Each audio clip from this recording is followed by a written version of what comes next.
안녕하세요. 반만 알고 있는 우리말 상식의 이대성입니다.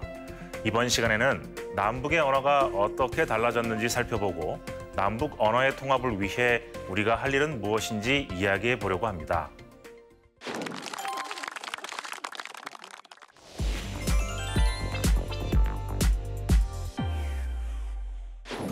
어느덧 우리나라가 남북으로 나뉜 지 76년이 지났는데요. 남북이 하나이던 시절을 경험하고 기억하는 사람들이 얼마나 될까요? 그동안 남북은 참 많이 달라졌습니다. 특히 남북을 하나로 이어주는 연결고리인 우리의 말에도 적잖은 차이가 생겼습니다. 저 이대성이 북한에 가면 리대성이 된다는 사실 다들 알고 계시죠? 북한에서는 부음 법칙을 표기에 반영하지 않기 때문입니다. 촛불 냇물도 북한에서는 초불 뇌물로 적습니다. 북한에서는 사이시옷을 사용하지 않거든요. 단 발음까지 초불 뇌물로 하지는 않고 우리처럼 촛불 냇물이라고 합니다.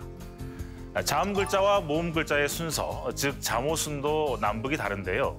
화면에 보시는 것처럼 우리는 쌍기역을 기역 바로 뒤에, 즉 모양이 비슷한 것들을 서로 가깝게 두는 방식을 취하고 있고, 북한은 기역, 니은 같은 기본 글자를 앞에 두고 쌍기역, 쌍디귿처럼 기본 글자를 합친 것을 따로 모아서 뒤에 두는 방식을 취하고 있습니다. 그러다 보니 북한에서는 쌍기역이 히읗 뒤로 갑니다. 따라서 꼭두각시라는 단어를 찾으려면 우리 국어사전에서는 기역 다음에서 찾아야 하지만 북한 사전에서는 히읗 다음에서 찾아야 합니다. 모음 순서도 같은 이유로 남북이 서로 다릅니다.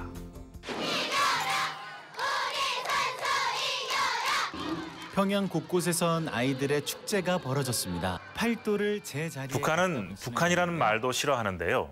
우리가 남조선이라는 말에 거부감을 갖는 것과 같은 이유에서입니다.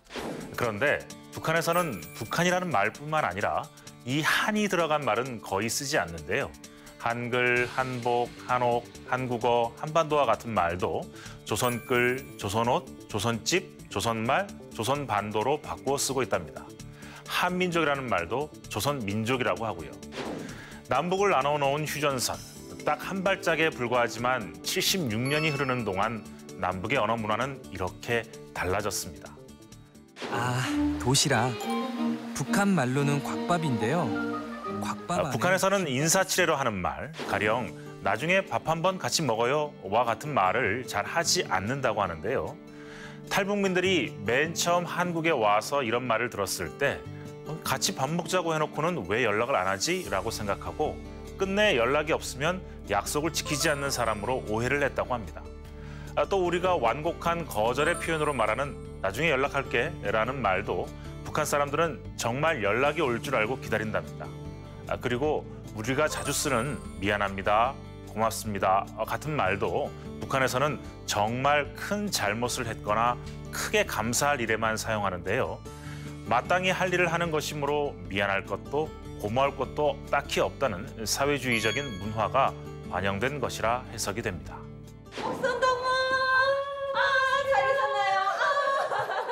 건강하셨습니까? 너무 날치 않았나요? 네, 전부와야 뭐 건강산에서 뭐. 도구하셨어. 야, 어쩐지 더 멋있어졌습니다. 무슨. 북한에서는 자신보다 지위가 낮거나 같은 사람에게는 동무를, 또 높은 사람에게는 동지를 쓰는 것이 일반적입니다. 우리는 과장님, 사장님, 고객님, 작가님처럼 님자를 많이 붙이는데 북한에서는 이런 말을 거의 쓰지 않는데요. 수령님, 장군님처럼 최고 지도자에 한해서만 님을 붙이기 때문입니다. 또한 회사에 가시다, 옷을 입고 계시다처럼 높임의 뜻을 나타내는 시도 북한에서는 최고 지도자에 대해 말할 때 주로 쓰다 보니까 일상생활에서 매번 접하는 주변의 웃어른, 가령 부모님이나 선생님에 대해 말할 때는 시를 붙이지 않고 말하는 경우가 많습니다. 숫자 빼고 님자만 불러. 기분 좋은 김에 남동생 뻘인 촬영 감독에게 말 놓기도 허락해 보는데요. 한번 해, 노래? 네. 한번 해보라, 여기.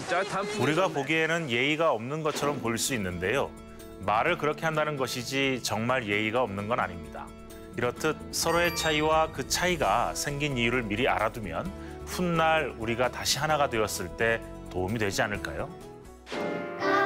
같이 설날은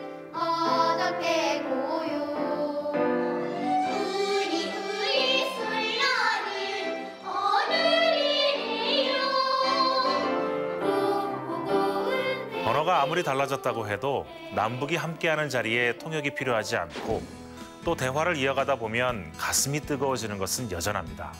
따라서 다름을 걱정하기보다는 서로를 알아가기 위해 한 걸음 더 다가서려는 노력이 중요하지 않을까 생각해 봅니다. 지금까지 반만 알고 있는 우리말 상식이었습니다. 다음 시간에도 재미있는 우리말 이야기 기대해 주세요.